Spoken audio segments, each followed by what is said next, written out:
ପିଲାମାନେ ଆଜିର ଅଧ୍ୟାୟରେ ଆମେ ଚାହିଦାର ସ୍ଥିତିସ୍ଥାପକତାର ନିର୍ଣ୍ଣାୟକ ସମୂହ ବା ଚାହିଦାର ସ୍ଥିତିସ୍ଥାପକତାକୁ ନିର୍ଦ୍ଧାରଣ କରୁଥିବା ଉପାଦାନ ସମୂହ ସମ୍ପର୍କରେ ଆଲୋଚନା କରିବା।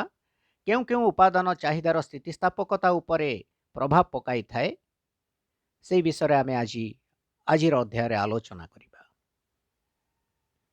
So determinants of price elasticity of demand, ଚାହିଦାର ସ୍ଥିତିସ୍ଥାପକତା ବା ଚାହିଦାର ଦର ସ୍ଥିତିସ୍ଥାପକତାର ନିର୍ଣ୍ଣାୟକ ସମୂହ ବା ନିର୍ଦ୍ଧାରକ ସମୂହ। Price elasticity of demand for a commodity depends upon many factors. ଯେକୌଣସି ଦ୍ରବ୍ୟର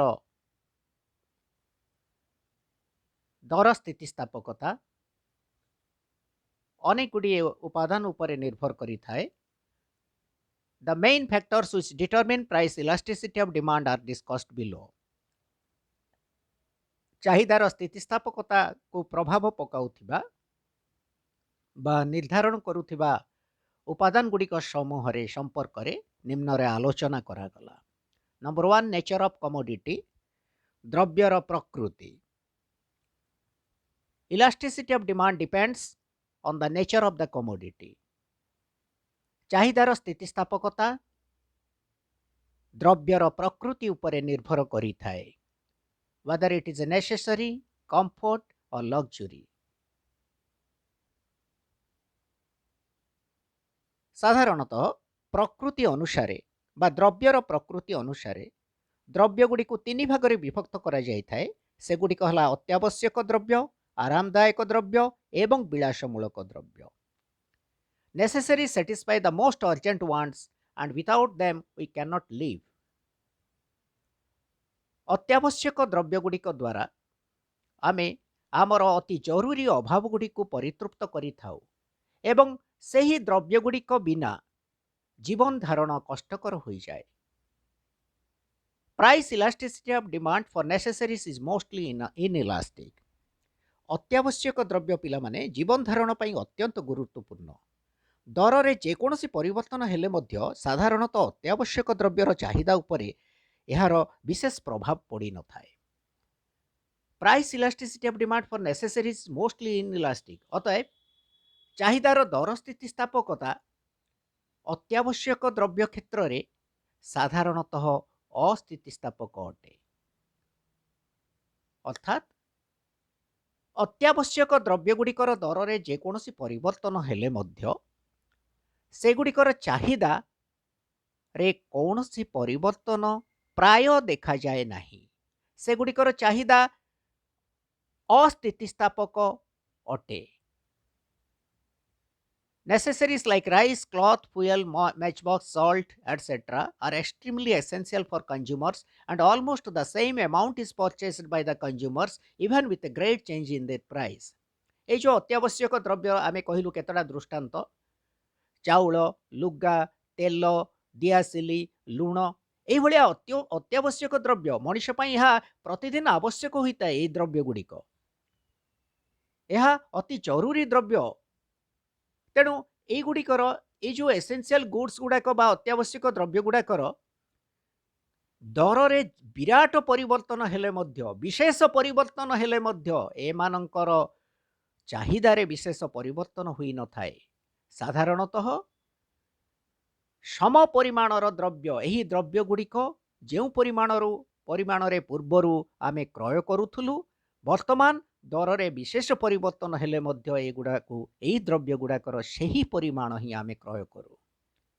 But as comforts and luxuries are not so urgent for human existence, କିନ୍ତୁ ଆରାମଦାୟକ ଏବଂ ବିଳାସମୂଳକ ଦ୍ରବ୍ୟ ଗୁଡ଼ିକ ଯେହେତୁ ମାନବର ସ୍ଥିତି ପାଇଁ ବା ବଞ୍ଚି ରହିବା ପାଇଁ ସେପରି ଜରୁରୀ ନୁହେଁ, with a change in their price the demand changes. ସେମାନଙ୍କର ଦରରେ ପରିବର୍ତ୍ତନ ହେଲେ ସେମାନଙ୍କ ଚାହିଦାରେ ପରିବର୍ତ୍ତନ ହୋଇଥାଏ। They are elastic in demand. এই ଯେଉଁ ଆରାମଦାୟକ ଦ୍ରବ୍ୟ ଏବଂ ବିଳାସମୂଳକ ଦ୍ରବ୍ୟ ଗୁଡ଼ିକର ଚାହିଦା ସାଧାରଣତଃ ସ୍ଥିତିସ୍ଥାପକ ଅଟେ। A little fall in their price stimulates the demand and a little rise discourages it. ଯଦି ସାମାନ୍ୟ ଭାବରେ ଏହି ଦ୍ରବ୍ୟ ଗୁଡ଼ିକର ବା ଆରାମଦାୟକ ଦ୍ରବ୍ୟ ଏବଂ ବିଳାସମୂଳକ ଦ୍ରବ୍ୟ ଗୁଡ଼ିକର ଦର ହ୍ରାସ ଘଟେ, ସେମାନଙ୍କର ଚାହିଦା ଯଥା ମାତ୍ରାରେ ବୃଦ୍ଧି ପାଏ ଏବଂ ଯଦି ସେମାନଙ୍କର ଦର ବୃଦ୍ଧି ପାଏ ସେମାନଙ୍କ ଚାହିଦା ହ୍ରାସ ହୋଇଥାଏ। तो ये थिला नंबर 1 बा first factor which determines elasticity of demand, nature of the commodity, द्रव्यर प्रकृति।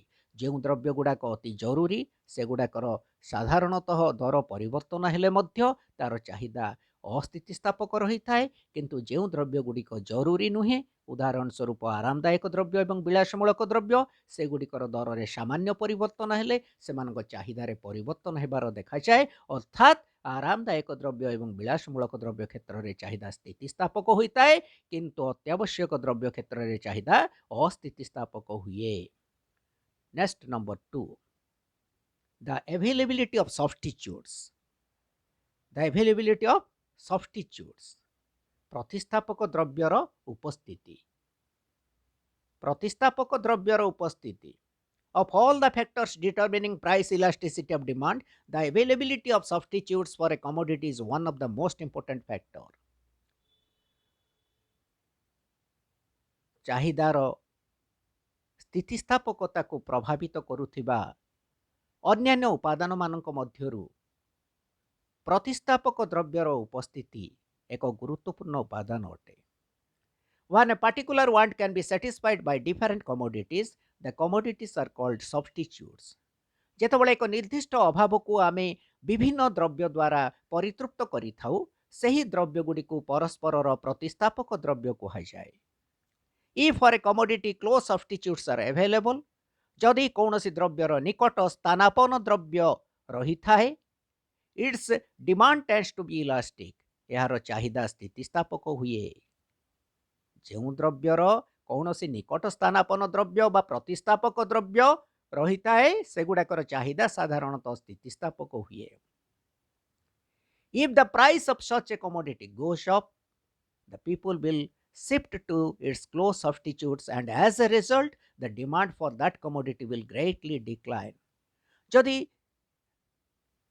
एही द्रव्य गुड़िकर दर वृद्धि पाई थाए, सेतबले लोक माने कौन करंती पिला माने ना तार जो क्लोज सब्स्टिट्यूट थाए तार निकट स्थानापन्न द्रव्य को से माने क्रय करंती एवं जहा द्वारा एही द्रव्यर डिमांड बा चाहिदा बहु परिमाण रे ह्रास पाए। तेणु द्रव्यर दर वृद्धि हेबा जोगु जेहेतु निकट स्थानापन्न द्रव्यर उपस्थिति रही अछि, लोक माने बा खाउटी माने अन्य द्रव्य गुडी को स्थानापन्न द्रव्य गुडी को निकट स्थानापन्न द्रव्य गुडी को उपभोग करबा पई चाहिबे, जहा द्वारा एही द्रव्यर चाहिदा स्थितिस्थापक होई थाए। ठीक सेमती दर जदि कमी जिवो, निकट स्थानापन्न द्रव्य जो माने उपभोग करुथिले से माने कौन करिवे, सही द्रव्य को उपभोग न करी दर कम हेबा जोगु उक्त द्रव्यर अधिक परिमाण उपभोग करिवे बा क्रय करिवे। अतएव जेतेबेले कौनसी द्रव्यर निकट स्थानापन्न द्रव्यर उपस्थिति देखा जाए बा तार सब्स्टिट्यूट्स थाए बा प्रतिस्थापक द्रव्यर उपस्थिति रही थाए, सेतेबेले तार चाहिदा स्थितिस्थापक हुए। किंतु अपर पक्षरे जदि कौनसी द्रव्यर निकट स्थानापन्न द्रव्यर उपस्थिति नाही, ताहेले सही द्रव्यर चाहिदा साधारणतः अस्थितिस्थापक होई थाए। The greater the possibility of substitution, the greater the price elasticity of demand for it. जदि कौनसी द्रव्यर प्रतिस्थापक द्रव्य रहिबार संभावना देखा जाए, ताहेले तार प्राइस इलास्टिसिटी ऑफ डिमांड बा दर स्थितिस्थापकता अधिक होई थाए।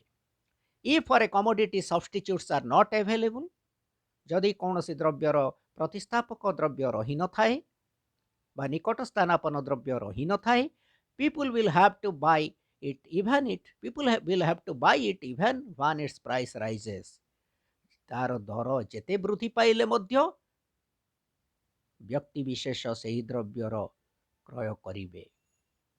व्यक्ति विशेष सही द्रव्यर चाहिदारे कौनसी परिवर्तन करिवे नाही, कारण एही द्रव्यर निकट स्थानापन्न द्रव्य नाही, and therefore its demand would tend to be inelastic. जेहेतु दरर परिवर्तन हेले मध्य उपस्थिति द्रव्यर प्रतिस्थापक द्रव्यर अनुपस्थिति जोगु ସେଇ ଦ୍ରବ୍ୟର ଚାହିଦା ସାଧାରଣତଃ ଅସ୍ଥିତିସ୍ଥାପକ ହୋଇଥାଏ। ଅତଏବ କ'ଣ ବୁଝିଲୁ ପିଲାମାନେ? ନା ଯେଉଁ ଦ୍ରବ୍ୟର ସବଷ୍ଟିଚ୍ୟୁଟ୍ସ ଥାଏ, ଯାହାର ପ୍ରତିସ୍ଥାପକ ଦ୍ରବ୍ୟ ଗୁଡ଼ିକ ରହିଥାନ୍ତି, ଆମେ କହିବା ଚାଉଳ ରୁଟି ପ୍ରତିସ୍ଥାପକ ଦ୍ରବ୍ୟ, ଚାହା କଫି ପ୍ରତିସ୍ଥାପକ ଦ୍ରବ୍ୟ, ବୁଝା ପଡ଼ିଲା? ଠିକ୍ ସେମିତି ବିଭିନ୍ନ ପ୍ରକାର କୋଲ୍ଡ ଡ୍ରିଙ୍କ ଆମେ କହିବା କୋକା କୋଲା, ଥମ୍ସ ଅପ୍, ମିରିଣ୍ଡା, ସ୍ପ୍ରାଇଟ୍, ବିଭିନ୍ନ ପ୍ରକାର ଡବଲ ସେଭେନ୍ ଅଛି। ତେଣୁ ଗୋଟାକର ଦାମ ଯଦି ବଢ଼ିଲା, ତାର ପ୍ରତିସ୍ଥାପକ ଦ୍ରବ୍ୟ ଅଛି, ତମେ ଚାହିଦା ସ୍ଥିତିସ୍ଥାପକ ହେଇଯିବ। ସେଇ ଦ୍ରବ୍ୟଟା ଦାମ ବଢ଼ିଲେ କମ୍ କିଣିବ, କମ୍ କ୍ରୟ କରିବ, ଦାମ କମିଲେ ଅଧିକ କ୍ରୟ କରିବ। ତେଣୁ ପ୍ରତିସ୍ଥାପକ ଦ୍ରବ୍ୟ ଥିବା ଯୋଗୁଁ ତାର ଚାହିଦା ସ୍ଥିତିସ୍ଥାପକ ହେବ। ଯଦି କୌଣସି ଦ୍ରବ୍ୟର ପ୍ରତିସ୍ଥାପକ ନାହିଁ, ଆମେ କହିବା ଲୁଣ, ପିଲାମାନେ ସଲ୍ଟ, କମନ୍ ସଲ୍ଟ ଯୋଉଟା କହିବା, ସାଧାରଣ ଲୁଣଟା ଆମେ ଯେଉଁ ବ୍ୟବହାର କରୁଛୁ ଖାଦ୍ୟ ପଦାର୍ଥରେ, ତାର ପ୍ରତିସ୍ଥାପକ ଦ୍ରବ୍ୟ କିଛି ନାହିଁ। ତାର ଦର ଯେତେ ପରିବର୍ତ୍ତନ ହେଲେ ମଧ୍ୟ, ଯେତେ ବୃଦ୍ଧି ପାଉ କିମ୍ବା ଯେତେ ହ୍ରାସ ପାଉ, ତାର ସମ ପରିମାଣକୁ ହିଁ ଆମେ କ୍ରୟ କରିବା। ତାର ଚାହିଦାରେ କୌଣସି ପ୍ରକାର ପରିବର୍ତ୍ତନ କରିବା ନାହିଁ। ଅତଏବ ଆମେ କ'ଣ ଜାଣିଲେ? ଯଦି କୌଣସି ଦ୍ରବ୍ୟର ପ୍ରତିସ୍ଥାପକ ଦ୍ରବ୍ୟ ଅଭାବ ଦେଖାଯାଏ, ପ୍ରତିସ୍ଥାପକ ଦ୍ରବ୍ୟ ନଥାଏ, ତାର ଚାହିଦା ଅସ୍ଥିତିସ୍ଥାପକ। ଯଦି ପ୍ରତିସ୍ଥାପକ ଦ୍ରବ୍ୟର ଉପସ୍ଥିତି ଥାଏ, ଚାହିଦା ସ୍ଥିତିସ୍ଥାପକ ହୋଇଥାଏ। ବୁଝା ପଡ଼ିଲା? So the demand for Coca Cola, अब ये एग्जांपल टाको देखिलु देलु मध्य पिला मान देखो, the demand for Coca Cola is elastic whereas the demand for common salt is inelastic. The demand for coca cola is elastic. Why the demand for coca cola is elastic? Because coca cola has many substitutes. It has many substitutes. Coca cola is a cold drink. It has many substitutes like Mirinda, like Sprite, Thumbs Up, Double Seven, 7 Up, many substitutes. So we can, with an increase in the price of Coca-Cola, we will go for other commodities, other substitutes, and with a fall in the price of Coca-Cola, we will go for buying more of the Coca-Cola. So its demand is elastic. Coca-Cola ର ବିଭିନ୍ନ ପ୍ରକାର ପ୍ରତିସ୍ଥାପକ ଦ୍ରବ୍ୟ ରହିଛି। ଆମେ ଯେମିତି କହିଲୁ Mirinda, Thums up କିମ୍ବା Sprite କିମ୍ବା ଯାହା କିଛି। ତେଣୁ ଯଦି କୋକାକୋଲାର ପ୍ରାଇସ୍ ବଢ଼ିଲା, ଲୋକମାନେ କୋକାକୋଲାକୁ କନଜ୍ୟୁମ୍ ନ କରିକି, କୋକାକୋଲା କ୍ରୟ ନ କରିକି ଅନ୍ୟ ସବଷ୍ଟିଚ୍ୟୁଟ୍ ଗୁଡ଼ାକ କ୍ରୟ କରିବେ, ଅଧିକ ମିରିଣ୍ଡା କିଣିବେ, ଅଧିକ ଥମ୍ସ ଅପ୍ କିଣିବେ, ରାଇଟ୍? କିନ୍ତୁ ତା ଅର୍ଥ କ'ଣ ହେଲା? ନା କୋକାକୋଲାର ଡିମାଣ୍ଡଟା ଇଲାଷ୍ଟିକ୍ ହେଲା, ସ୍ଥିତିସ୍ଥାପକ ହେଲା, ଯେହେତୁ ଆର ପ୍ରତିସ୍ଥାପକ ଦ୍ରବ୍ୟ ଗୁଡ଼ିକର ଉପସ୍ଥିତି ରହିଛି। କିନ୍ତୁ demand for common salt is inelastic. କାହିଁକି? ଏଇ ଯେଉଁ ଲୁଣ ଆମେ ବ୍ୟବହାର କରୁଛୁ ପିଲାମାନେ, ଏଇ ଯେଉଁ ଖାଦ୍ୟ ପଦାର୍ଥରେ, ତାର କ'ଣ ସବଷ୍ଟିଚ୍ୟୁଟ୍ ଅଛି? ପ୍ରତିସ୍ଥାପକ ଦ୍ରବ୍ୟ ଅଛି? ଲୁଣ ନ ମିଳିଲା କ'ଣଟା ତାକୁ ୟୁଜ୍ କରିବା ତା ପାଇଁ? କିଛି ନାହିଁ, ସବଷ୍ଟିଚ୍ୟୁଟ୍ ଗୁଡ୍ସ ନାହିଁ ତାର ଲୁଣର। ତେଣୁ ସେ କେସ୍ରେ ଆମର କ'ଣ ହେବ? ନା ଲୁଣର ପ୍ରାଇସ୍ଟା ଯେତେ ପରିବର୍ତ୍ତନ ହେଲେ ମଧ୍ୟ, ଯେତେ ବୃଦ୍ଧି ପାଉ କିମ୍ବା ହ୍ରାସ ପାଉ, ତାର ଡିମାଣ୍ଡଟା ସବୁବେଳେ ଅସ୍ଥିତିସ୍ଥାପକ, ଇନ୍ଇଲାଷ୍ଟିକ୍। ଡିମାଣ୍ଡରେ କୌଣସି ପରିବର୍ତ୍ତନ ହେବ ନାହିଁ, right? Next factor number 3, the number of uses of A commodity. ଦ୍ରବ୍ୟର ବ୍ୟବହାରର ମାତ୍ରା। ଦ୍ରବ୍ୟର ବ୍ୟବହାରର ମାତ୍ରା ବା ଦ୍ରବ୍ୟର ବ୍ୟବହାରର ପରିମାଣ ବା ବିକଳ୍ପ ବ୍ୟବହାର, ଯାହା କିଛି ଆମେ କହିପାରିବା ପିଲାମାନେ। ତେଣୁ ଏଇ ଯେଉଁ number of uses of commodity, କେମିତି ଏଇଟା ଇଲାଷ୍ଟିସିଟି ଅଫ୍ ଡିମାଣ୍ଡ ଉପରେ ପ୍ରଭାବ ପକାଉଛି ଦେଖିବା ଆମେ। The greater the number of uses to which a commodity can be put, the greater will be its price elasticity of demand. ଯେତେବେଳେ କୌଣସି ଦ୍ରବ୍ୟର ବିକଳ୍ପ ବ୍ୟବହାର କରାଯାଇପାରିବ ବା ବହୁ ସଂଖ୍ୟାରେ ବିବିଧ ଭାବରେ ବ୍ୟବହାର କରାଯାଇପାରିବ, ସେତେବେଳେ ତାର ଦର ସ୍ଥିତିସ୍ଥାପକତା ଅଧିକ ହେବ। that will be more elastic.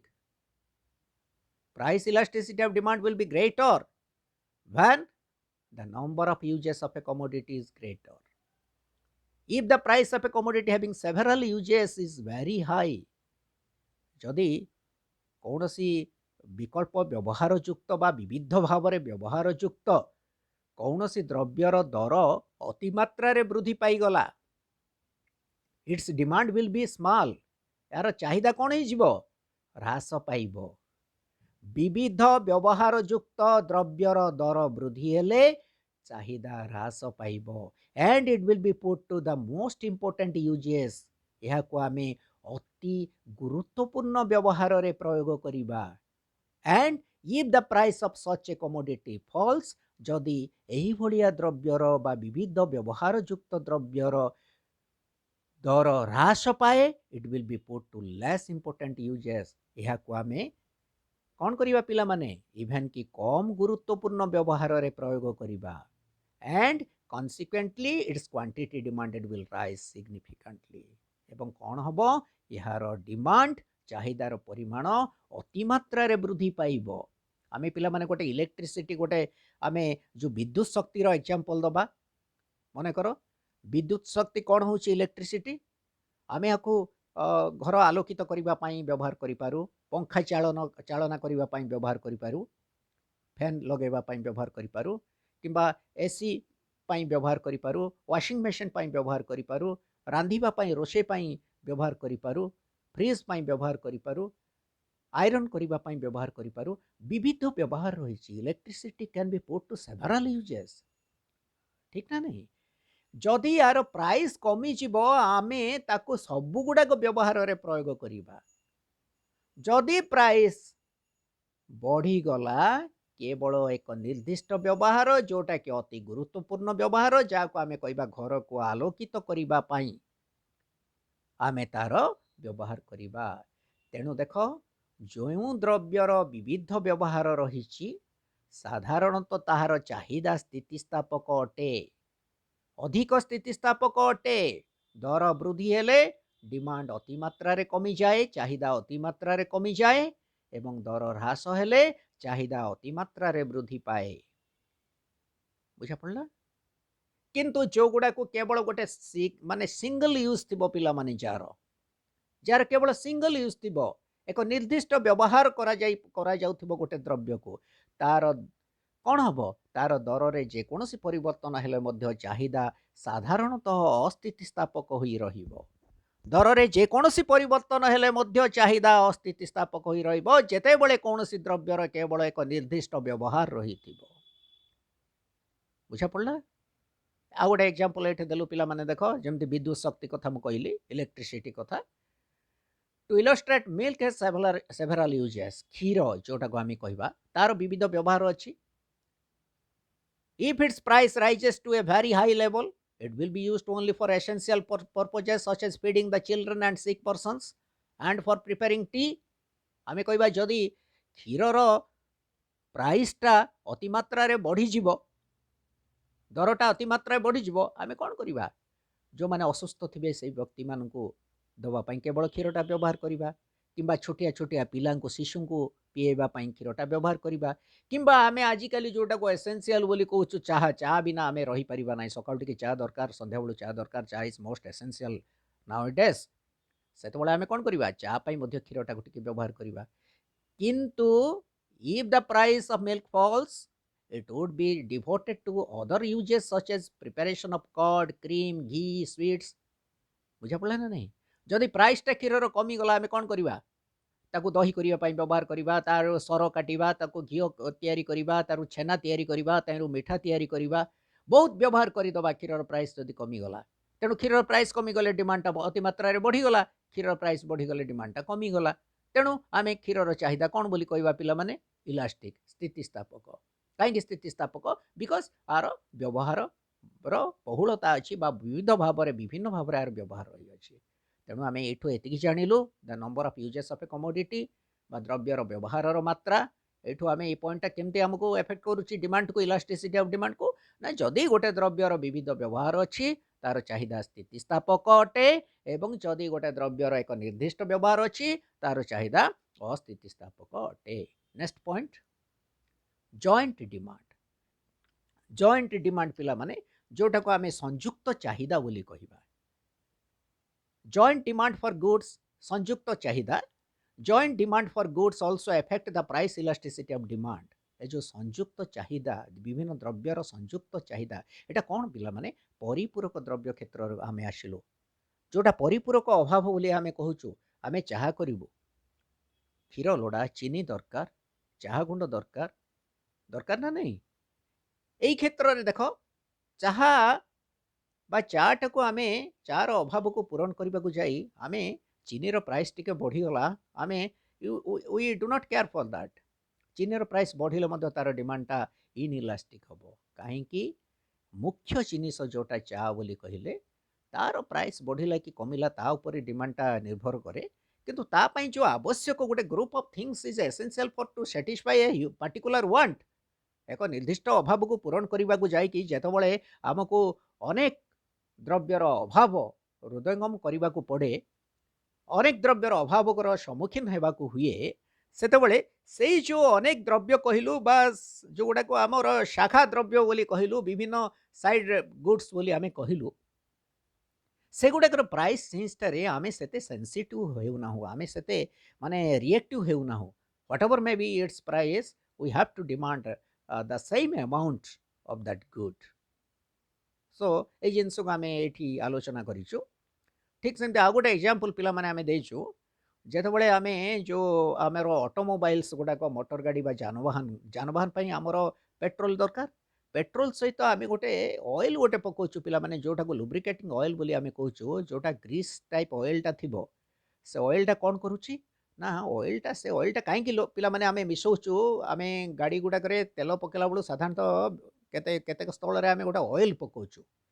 से ऑयल पकेबार कारण है सेटा गोटे ग्रीस जातीय ऑयलटा। सेटा कौन करिवो ना जेतेबेले आमे ऑयल रे मिसई दबा सेटाको, सी जेतेबेले हमर मोटर गुड़ाकर मोटरसाइकल हो किंबा कार हो किंबा ट्रक हो, सेटा जो मेसीन गुड़ाक रनिंग करिवो, से मेसीन गुड़ाक ऑपरेट होला बेले से मेसीन गुड़ाक जो घसी घसी सेटा गोटे क्षय हो जाए। आउ से जो घर्षण जो मेसीन गुड़ाक विभिन्न जंत्रपाति विभिन्न पार्ट गुड़ाक उपकरण गुड़ाकर क्षय हुए, ये ऑयलटा पकेले आउ से क्षयटा हेनी। तेणु आमे देख पिला माने ये जो लुब्रिकेटिंग ऑयल टाको आमे पकाउछु, लुब्रिकेटिंग ऑयल रो प्राइस राइज होला कि कमिला कि कोन सेथिपई आमे मोटे केयर नो मोटे माने आमे सेतोडा डिपेंडेंट होनो मोटे ताको आमे ता पई आमे सेते चिंता करूनो काहेकि whatever may be its price its demand is inelastic. तापई तार चाहिदा साधारणतः अस्थितिस्तापक अटे। से जिनस ये कहुई पे संयुक्त चाहिदार केमती ना joint demand for goods also affect the price of elasticity price elasticity of demand. Households are generally less sensitive to the changes in price of goods that are complementary with each other or which are jointly used as compared to those goods which have independent demand or used alone। एक निर्दिष्ट द्रव्य निर्दिष्ट अभाव को पूरण करने निर्दिष्ट द्रव्यर जेतबेले आवश्यक रही निर्दिष्ट द्रव्य क्षेत्र में चाहिदा स्थितिस्थापक होता है। किंतु संयुक्त द्रव्य जेतेबेले group of goods are desired to satisfy a particular want, at that time the demand for those goods the side goods which are required generally their demand is inelastic. With a change in their price, demand remains the same, right? We ignore generally, we the common people ignore its price. Whatever may be its price, it is a side item and it is very necessary for running of automobiles, right? So आमे ए जिनस आमे पिला माने कहू households are generally less sensitive to the changes in price of goods that are complementary with each other. जेतेबेले कौनसी द्रव्यर परिपूरक द्रव्य गुड़ाक क्षेत्र में परिपूरक द्रव्य गुड़ाकर दर परिवर्तन हेले मध्य साधारणतः परिवार वर्ग बा व्यक्ति विशेष एथिपाई प्राय कम प्रतिक्रिया देखाई थांती, कम संवेदनशील देखाई थांती। संवेदनशीलतार मात्रा कम अटे एगुड़ाकर दर परिवर्तन हेले। अतएव आमे कौन कहबा ना यार चाहिदा अस्थितिस्थापक होता है। For example for the running of automobiles besides petrol lubricating oil is also used. जे कथा मु कहउथली पिला माने जे आमे जेतबेले जानवाहन बा मोटर गाड़ी गुड़ाक को चलेबा पई आमे चाहिबा सेतबेले कौन करिबा पेट्रोल तो नितांत आवश्यक रही। पेट्रोल सहित गोटे गोटे ऑयल रो आवश्यक रही। से ऑयलटार दाम रे जेते परिवर्तन हेले मध्य तार चाहिदा साधारणतः परिवर्तन हुए नहीं, चाहिदाटा अस्थितिस्थापक रही थाए। Now if the price of lubricating oil goes up, it will mean a very small increase in the total cost of running the automobiles। जो तेल गुड़ाक आम जो साधारण तेल पकाचु ये जो ऑयल गुड़ाक पकाचु तार प्राइसटा यदि टिके बढ़ीगला ताहले मध्य एतटा कस्ट टोटाल कस्ट जो जानवाहन चलेबार कस्टा तार टोटाल व्ययटा एत मात्रा वृद्धि पाए ना। since the use of oil is much less as compared to other things such as petrol. आमे पेट्रोल भलिया ए तेल गुडा को पकोनो तेणु यार प्राइस रे जहाँ हेले मतो डिमांडटा अस्थितिस्थापक होई रहिता है. Thus the demand for lubricating oil tends to be inelastic. अस्थितिस्थापक एई ऑयल रो तेल रो चाहिदा अस्थितिस्थापक होता है. Similarly the demand for common salt is inelastic. देखो आ गोटे जिनस आम पढ़ी आसलु लुब्रिकेटिंग ऑयल एटा हला जॉइंट डिमांड रे आसुची. गोटे अभाव को पूरण करने को हेले एगुड़ाक साइड बाय साइड यही अभाव गुड़ाक आमको सम्मुखीन होगा पड़े. किंतु जेतबले एक निर्दिष्ट अभाव रही कार सल्टर आम कहलु एग्जांपल सल्टर निर्दिष्ट अभाव रही परिपूरक द्रव्य किसी ना यार आवश्यक नहीं परिपूरक द्रव्य किसी ना से कौन हम demand for common salt is inelastic because consumers do not use it alone but along with other things. देख पिला माने ये कौन कहगला ना demand for common salt is inelastic. आमे एठे सॉल्ट टाको परिपूरक द्रव्य हिसाब से नहींचु एठे कॉमन सॉल्ट टाको केमती ना आमे जेतबले खाद्य पदार्थ रांधिबा सॉल्टटा आवश्यक एटाको आमे सॉल्ट टाको एई केस रे परिपूरक द्रव्य क्षेत्र रे निया जाइछि. जॉइंट डिमांड रे एटा आसुछि जेतबले आमे खाद्य पदार्थ आमे प्रस्तुत करिबा सॉल्ट रा आवश्यक रहिछि किंतु सॉल्ट रो प्राइस जेते जहाँ परिवर्तन हेले मध्य तार चाहिदा रे कौनसी परिवर्तन हेउ नाही. अतएव कॉमन सॉल्ट रो डिमांड मध्य इनइलास्टिक बोली आमे कहलु. बुझा पड़ला. तेणु partly because consumers do not use it alone but along with other things. अन्यान्य विषय अन्यान्य जिनिस सहित एई अन्यान्य द्रव्य सहित लुणर आवश्यकता रहुछि. लुण मध्य एक परिपूरक द्रव्य अटे तेणु लुणर चाहिदा मध्य अस्थितिस्थापक होइथाए. नेक्स्ट पॉइंट आमे छिबा number 5 proportion of income spent. proportion of income spent Odia रे कोन पिला माने व्ययित हेउथिबा आयर अनुपात. व्यय माने स्पेंड करिबा व्ययित व्ययित हेउथिबा आयर अनुपात. कौन elasticity of demand for a commodity is also influenced by the proportion of total income by consumer generally spends on it. कौन बुझिले आमे demand for a commodity elasticity of demand for a commodity is also influenced by the proportion of total income a consumer generally spends on it.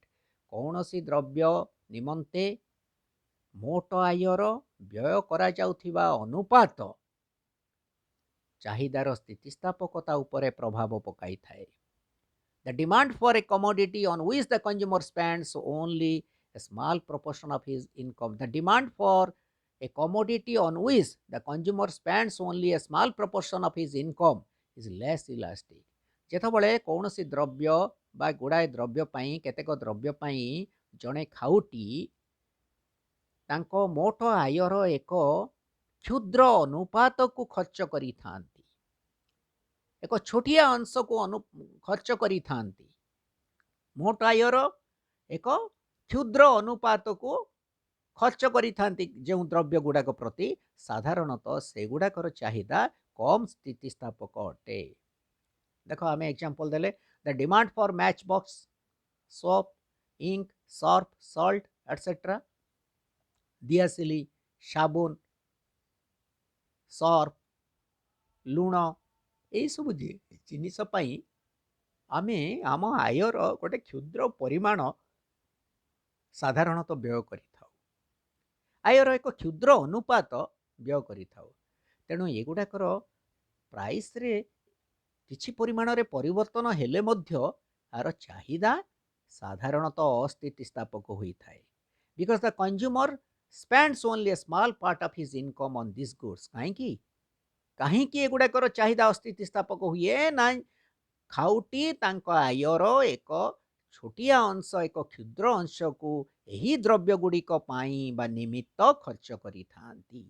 On the other hand, the demand for those goods on which a large proportion of the consumer's income is spent is elastic. किंतु अन्य पक्षरे कौन हम पिला माने ना जो द्रव्य गुड़ाक प्रति जो द्रव्य गुड़िक निमित्त खाउटी विशेष आय बा आयर एक अधिक अंश खर्च करी थांती से गुड़िकर चाहिदा स्थितिस्थापक होई थाए. ତେଣୁ ଆମେ କ'ଣ ଜାଣିଲେ ଏଠି ନା ଯେତେବେଳେ ଖାଉଟି ତାଙ୍କ ମୋଟ ଆୟର ବା ନିର୍ଦ୍ଦିଷ୍ଟ ଆୟର ଏକ କ୍ଷୁଦ୍ର ଅଂଶ କୌଣସି ଦ୍ରବ୍ୟଗୁଡ଼ିକ ନିମିତ୍ତ ବା ନିମନ୍ତେ ଖର୍ଚ୍ଚ କରିଥାନ୍ତି ସେଗୁଡ଼ିକର ଚାହିଦା ସ୍ଥିତିସ୍ଥାପକ ହୋଇଥାଏ। ସେଗୁଡ଼ିକର ଦରର ପରିବର୍ତ୍ତନ ସହିତ ଚାହିଦାରେ ପରିବର୍ତ୍ତନ ଦେଖାଯାଏ ନାହିଁ। କିନ୍ତୁ ଯେଉଁ ଦ୍ରବ୍ୟଗୁଡ଼ିକ ପ୍ରତି ବିଶେଷ ଆୟକୁ ସେ ଖର୍ଚ୍ଚ କରିଥାନ୍ତି ବା ଅଧିକ ଆୟକୁ ସେ ଖର୍ଚ୍ଚ କରିଥାନ୍ତି, ମୋଟ ଆୟର ଏକ ଅଧିକ ଅନୁପାତକୁ ଖର୍ଚ୍ଚ କରିଥାନ୍ତି, ସେଇଗୁଡ଼ିକର ଚାହିଦା ସ୍ଥିତିସ୍ଥାପକ ହୋଇଥାଏ। ନେକ୍ସଟ ପଏଣ୍ଟ ଦେଖ ପିଲାମାନେ 6 ନମ୍ବରକୁ ଆସ। Possibility of postponing consumption. Possibility of postponing consumption କ'ଣ? ଉପଭୋଗ ସ୍ଥଗିତ ରଖିବାର ସମ୍ଭାବନା। ଉପଭୋଗ ସ୍ଥଗିତ ରଖିବାର ସମ୍ଭାବନା କ'ଣ ଏଇଟା? ଉପଭୋଗ ସ୍ଥଗିତ ରଖିବାର ସମ୍ଭାବନା କେମିତି ଚାହିଦାର ସ୍ଥିତିସ୍ଥାପକତାକୁ ପ୍ରଭାବ ପକାଉଛି? ସାଧାରଣତଃ କୌଣସି ଦ୍ରବ୍ୟର ଉପଭୋଗକୁ ଯଦି ଆମେ ସ୍ଥଗିତ ରଖିପାରିବା, କେତେବେଳେ ପିଲାମାନେ ସ୍ଥଗିତ ରଖିପାରିବା? ଯଦି ଏଇଟା ସେତେଟା ଆର୍ଜେଣ୍ଟ ନାହିଁ, ସେତେ ଆବଶ୍ୟକ ନାହିଁ, ଅତ୍ୟାବଶ୍ୟକ ନାହିଁ, ଅତି ଜରୁରୀ ନାହିଁ, ଆମେ ତାକୁ ସ୍ଥଗିତ ରଖିଦେଇପାରିବା, ସ୍ଥଗିତ ରଖିଦେଇପାରିବା। କିନ୍ତୁ ଯଦି ଅତି ଜରୁରୀ ଅଛି ଗୋଟେ ଦ୍ରବ୍ୟ, ତାକୁ ଆମେ ସ୍ଥଗିତ ରଖିପାରିବା ନାହିଁ। ସେଇ ଦ୍ରବ୍ୟକୁ ଉପଭୋଗ କରିବାକୁ ପଡ଼ିବ, ସେଇ ଦ୍ରବ୍ୟକୁ କ୍ରୟ କରିବାକୁ ପଡ଼ିବ। ଯେଉଁ ଦ୍ରବ୍ୟ ଗୁଡ଼ିକ ଅତି ଜରୁରୀ ତାର ପ୍ରାଇସ୍ ଯାହା ହେଉନା କାହିଁକି, ଦର ଯେତେ ବୃଦ୍ଧି ପାଉ ବା ଯେତେ ହ୍ରାସ ପାଉ, ସେଇ ଦ୍ରବ୍ୟ ଗୁଡ଼ିକୁ ଆମେ ଉପଭୋଗ କରିବାକୁ ପଡ଼ିବ ଏବଂ କ୍ରୟ କରିବାକୁ ପଡ଼ିବ। ସେଇ ଜିନିଷ କିନ୍ତୁ ଯେଉଁଗୁଡ଼ାକ ଆମର ଯେଉଁ ଦ୍ରବ୍ୟ ଗୁଡ଼ାକ ଆମ ପାଇଁ ଜରୁରୀ ନାହିଁ, ସେଗୁଡ଼ାକର ପ୍ରାଇସ୍ ବଢ଼ିଗଲା, ଆମେ କ'ଣ କରିବା? ଥାଉ ସେଇ ଜିନିଷ ଗୁଡ଼ାକୁ ପଛେ ଆମେ କ୍ରୟ କରିବା। ଏବେ ବର୍ତ୍ତମାନ ପ୍ରାଇସ୍ଟା ବଢ଼ିଯାଇଛି, ଦ୍ରବ୍ୟର ଦର ବୃଦ୍ଧି ପାଇଛି, ତାକୁ ଭବିଷ୍ୟତରେ କେବେ ଯେତେବେଳେ ଦ୍ରବ୍ୟ ଦରଟା ଟିକେ ହ୍ରାସ ପାଇବ, ସେତେବେଳେ ଆମେ କ୍ରୟ କରିବା ବୋଲି ତାକୁ ପୋଷ୍ଟପୋନ୍ କରିଦେଉଛୁ, ତାକୁ ସ୍ଥଗିତ ରଖିଦେଉଛୁ ତାର ଉପଭୋଗକୁ। ସେତେବେଳେ କ'ଣ ହେବ? ତାର ଚାହିଦାଟା ସ୍ଥିତିସ୍ଥାପକ ହେଇଯାଉଛି, ଚାହିଦାର ପରିବର୍ତ୍ତନ ହେଇଯାଉଛି, ଚାହିଦା ବୃଦ୍ଧି ପାଉନି, ପ୍ରାଇସ୍ ବଢ଼ିଲେ ଚାହିଦା କମିଯାଉଛି, ପ୍ରାଇସ୍ କମିଲେ ଚାହିଦା ବଢ଼ିଯାଉଛି। ସେଇଭଳିଆ ଯାହାକୁ ଆମେ ସ୍ଥଗିତ ରଖିପାରିବା, ଯାହାର ଉପଭୋଗକୁ। କିନ୍ତୁ ଯାହାର ଉପଭୋଗକୁ, ଯେଉଁ ଦ୍ରବ୍ୟର ଉପଭୋଗକୁ ଆମେ ସ୍ଥଗିତ ରଖିପାରିବା ନାହିଁ ଭବିଷ୍ୟତ ପାଇଁ, ସେଗୁଡ଼ାକର ଚାହିଦା ଅସ୍ଥିତିସ୍ଥାପକ। ଦ୍ରବ୍ୟର ଦର ବୃଦ୍ଧି ପାଇଲେ ମଧ୍ୟ ଆମକୁ କ୍ରୟ କରିବାକୁ ପଡ଼ିବ, ସେଇ ଜିନିଷକୁ ଉପଭୋଗ କରିବାକୁ ପଡ଼ିବ, ରାଇଟ୍? ସେଇ ଜିନିଷ ଆମେ ଏଠି ଉଲ୍ଲେଖ କରାଯାଇଛି, ମେନସନ୍ କରାଯାଇଛି। ଦେଖ, the demand for a commodity is more elastic if its consumption can be postponed. ଯଦି କୌଣସି ଦ୍ରବ୍ୟର ଉପଭୋଗକୁ ସ୍ଥଗିତ ରଖାଯାଇପାରିବ, ତାହେଲେ ତାର ଚାହିଦା ଅଧିକ ସ୍ଥିତିସ୍ଥାପକ ଅଟେ। On the other hand, the demand for a commodity is inelastic if its consumption cannot be postponed. ଯଦି କୌଣସି ଦ୍ରବ୍ୟର ଉପଭୋଗକୁ ସ୍ଥଗିତ ରଖାଯାଇପାରିବ ନାହିଁ, ତାହେଲେ ତାର ଚାହିଦା କ'ଣ? ଅସ୍ଥିତିସ୍ଥାପକ ହୋଇଥାଏ, ଅସ୍ଥିତିସ୍ଥାପକ ହୋଇଥାଏ। If the price of a pair of leather shoes suddenly increases, ଯଦି ଏଇ ଯେଉଁ ଚମଡ଼ା ଜୋତା ବୋଲି ଆମେ କହିବା ପିଲାମାନେ, ତାର ପ୍ରାଇସ୍ଟା ହଠାତ୍ ଆକସ୍ମିକ ଭାବେ ବୃଦ୍ଧି ପାଇଯିବ, we can postpone its consumption. ଆମେ ଏହାର ଉପଭୋଗକୁ ଆମେ ସ୍ଥଗିତ ରଖିପାରିବା ଫର୍ ସମ୍ ଟାଇମ୍, କିଛି ସମୟ ପାଇଁ, କିଛି ଭବିଷ୍ୟତ ପାଇଁ ଆମେ ତାକୁ ସ୍ଥଗିତ ରଖିପାରିବା। Its demand will be elastic. ଯେତେବେଳେ ସ୍ଥଗିତ ରଖିପାରିବା, ପ୍ରାଇସ୍ଟା ବଢ଼ିଲା, ବୃଦ୍ଧି ପାଇଲା, ଆମେ ତାର ଉପଭୋଗ କ୍ରୟ କରିବାନି ତାକୁ, ତାହେଲେ କ'ଣ ହେବ? ତାର ଚାହିଦା, କ୍ରୟଟା, ଉପଭୋଗଟା କମିଯିବ, କ୍ରୟ ପରିମାଣ କମିଯିବ, ପ୍ରାଇସ୍ ବୃଦ୍ଧି ଯୋଗୁଁ କମ୍, ଚାହିଦାର ପରିମାଣ କମ୍ ହେଇଯିବ, ତାର ଚାହିଦା କ'ଣ କହିବା ଆମେ? ସ୍ଥିତିସ୍ଥାପକ। But if the price of medicine rises, ମେଡିସିନଟା କ'ଣ ହେବ? ଅତି ଜରୁରୀ ଦ୍ରବ୍ୟ, ମେଡିସିନଟା ଅତି ଜରୁରୀ, it is very essential for life, it is a most urgent good. ତେଣୁ ଆର ଉପଭୋଗକୁ ଆମେ ସ୍ଥଗିତ ରଖିପାରିବାନି, ମେଡିସିନର ଉପଭୋଗକୁ ସ୍ଥଗିତ ରଖିପାରିବାନି। Hence its demand is inelastic. ଅତଏବ ତାର ଚାହିଦା, ମେଡିସିନର ବା ଔଷଧର ଚାହିଦାଟା ଅସ୍ଥିତିସ୍ଥାପକ ଅଟେ। ତ ଏଇଠୁ କ'ଣ ଆମେ ଜାଣିଲୁ ପିଲାମାନେ? ଯେ ଯେତେବେଳେ କୌଣସି ଦ୍ରବ୍ୟର ଉପଭୋଗକୁ ସ୍ଥଗିତ ରଖିବାର ସମ୍ଭାବନା ଦେଖାଯାଏ ବା ସ୍ଥଗିତ ରଖାଯାଇପାରିବ, ସେହି ଦ୍ରବ୍ୟ ଗୁଡ଼ିକର ଚାହିଦା ସ୍ଥିତିସ୍ଥାପକ ହୋଇଥାଏ। କିନ୍ତୁ ଯେଉଁ ଦ୍ରବ୍ୟ ଗୁଡ଼ିକର ଉପଭୋଗକୁ ସ୍ଥଗିତ ରଖାଯାଇପାରିବ ନାହିଁ, ତାହାର ଚାହିଦା ଅସ୍ଥିତିସ୍ଥାପକ ହୋଇଥାଏ। ନେକ୍ସଟ ନମ୍ବର 7 ଦେଖ, ଫୋର୍ସ ଅଫ୍ ହ୍ୟାବିଟ୍। ଅଭ୍ୟାସର ତାଡ଼ନା ବୋଲି ଆମେ କହିବା, ଅଭ୍ୟାସର ତାଡ଼ନା। When certain habits are formed, it is very difficult to overcome them. ଯେତେବେଳେ ଆମେ କୌଣସି ଦ୍ରବ୍ୟ ପ୍ରତି ଅଭ୍ୟସ୍ତ ହୋଇଯିବା, ଅଭ୍ୟାସର ଦାସ ହୋଇଯିବା ବିଭିନ୍ନ ଦ୍ରବ୍ୟ ପ୍ରତି, ତାହେଲେ କ'ଣ? ଆମେ ତାକୁ ଆଉ ମାନେ ତାକୁ ଆମେ ଛାଡ଼ିପାରିବାନି, ତାକୁ ତ୍ୟାଗ କରିପାରିବାନି। से द्रव्य गुड़ा को त्याग करवाटा कष्टकर हो जितेबाला आम से द्रव्य प्रति अभ्यस्त हो even at rising price the demand for them can not be reduced तार प्राइस बढ़िले वृद्धि पाइले तार चाहिदा को आम ह्रास करिपरिबा नहीं people who become addicted to smoking and taking wine जो माने ये जो धूमपान एवं ये जो निशापान जोटा को आम मद्यपान बोली कहवा पिला माने ता प्रति जो माने आसक्त हो जाइछंती for them demand for cigarette and wine becomes inelastic से मानक निमंते जो माने सिगरेट स्मोक करिबा पाई किंबा धूमपान किंबा मद्यपान निमंते आसक्त हो जाइछंती बा अभ्यस्त हो पड़िछंती से मानक निमंते सिगारेट एवं मदर चाहिदा अस्थितिस्थापक अटे इनइलास्टिक राइट तेणु अभ्यस्त आम जो द्रव्य प्रति सेगुड़ाकर चाहिदा साधारणतः अस्थितिस्थापक किंतु जदि कौन द्रव्य प्रति अभ्यस्त हुई नहीं ताहले हुए तो सेगुड़ाकर चाहिदा स्थितिस्थापक हो पारे तार प्रकृति को धरिकी द्रव्यर प्रकृति को धरिकी सेटा एसेंशियल हो इनइलास्टिक हम डिमांड से जाऊना कहीं जदि अभ्यस्त हो जाए आम कौन द्रव्य प्रति अभ्यस्त हो जाऊ सेगुड़िकर चाहिदा अस्थितिस्थापक किंतु अभ्यस्त हो नथिबा द्रव्य प्रति चाहिदा स्थितिस्थापक अटे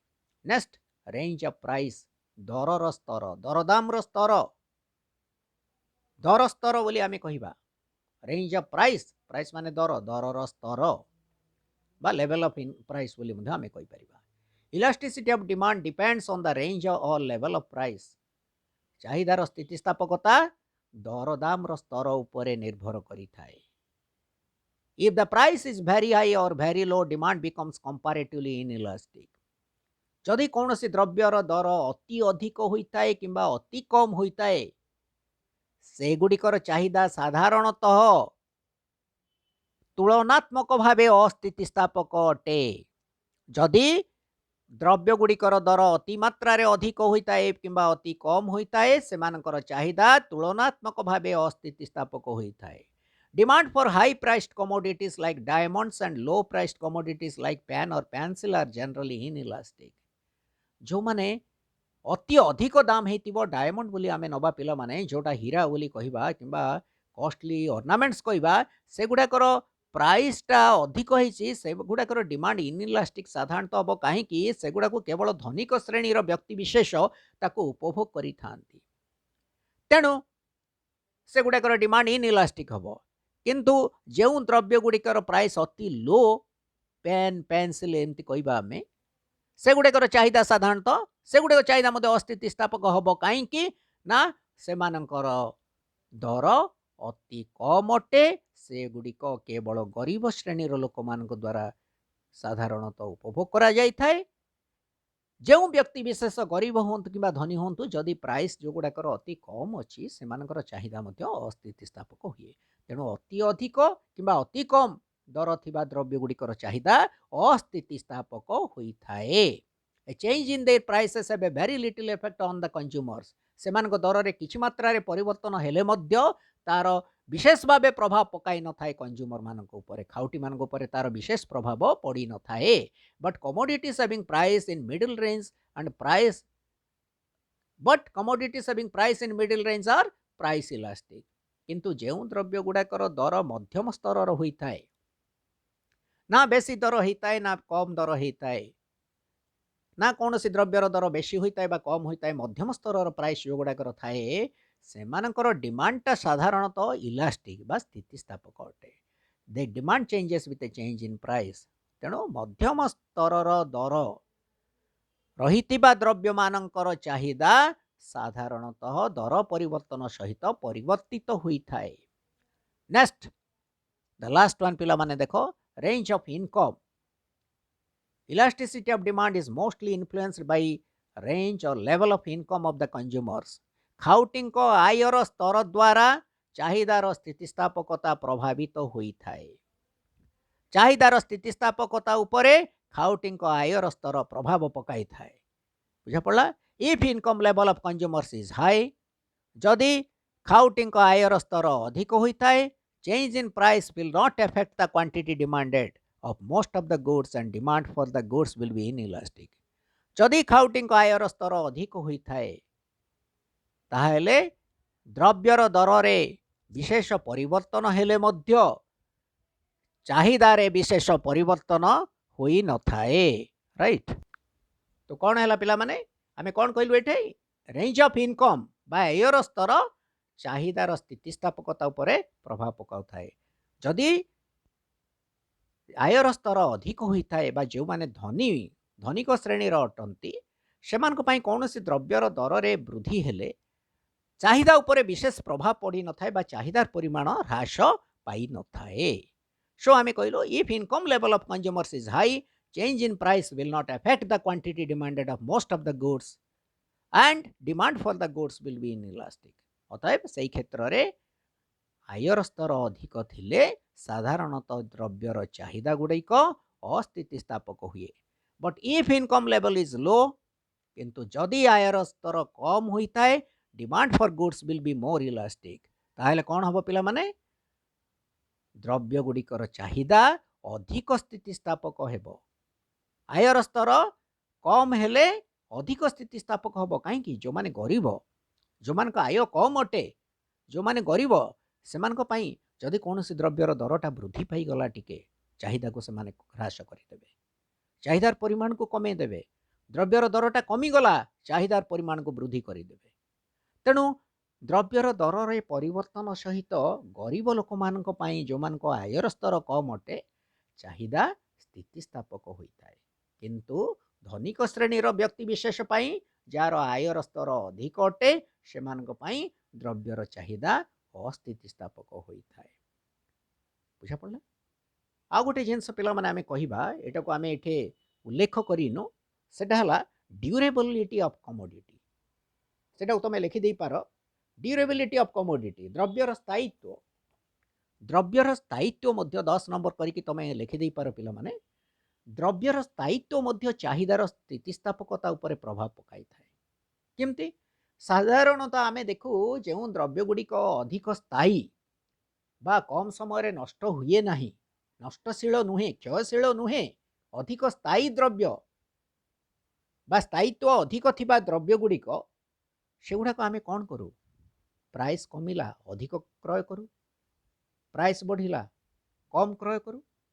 ବୁଝାପଡ଼ିଲା କି ନାହିଁ? ତେଣୁ ଯେଉଁ ଦ୍ରବ୍ୟ ଗୁଡ଼ିକ ଅଧିକ ସ୍ଥିତିକାଳ ଥାଏ ବା ନଷ୍ଟଶୀଳ ନୁହନ୍ତି ସେମାନଙ୍କର ଚାହିଦା ସାଧାରଣତଃ ଅଧିକ ସ୍ଥିତିସ୍ଥାପକ। କିନ୍ତୁ ଯେଉଁ ଦ୍ରବ୍ୟ ଗୁଡ଼ିକର ସ୍ଥାୟିତ୍ୱ କମ୍ ଅଟେ, କମ୍ ସମୟ ପାଇଁ ସେମାନଙ୍କୁ ଆମେ ବ୍ୟବହାର କରିପାରିବା, କମ୍ ସମୟ ଭିତରେ ସେମାନେ ନଷ୍ଟ ହୋଇଯାଆନ୍ତି, ସେଗୁଡ଼ିକର ଦାମରେ ପରିବର୍ତ୍ତନ ହେଲେ ମଧ୍ୟ, ଉଦାହରଣ ସ୍ୱରୂପ ସେମାନଙ୍କର ଦାମ ହ୍ରାସ ପାଇଲେ ମଧ୍ୟ ଦର, ଆମେ ସେଗୁଡ଼ାକର ଚାହିଦାର ପରିମାଣକୁ ବୃଦ୍ଧି କରୁନାହୁଁ।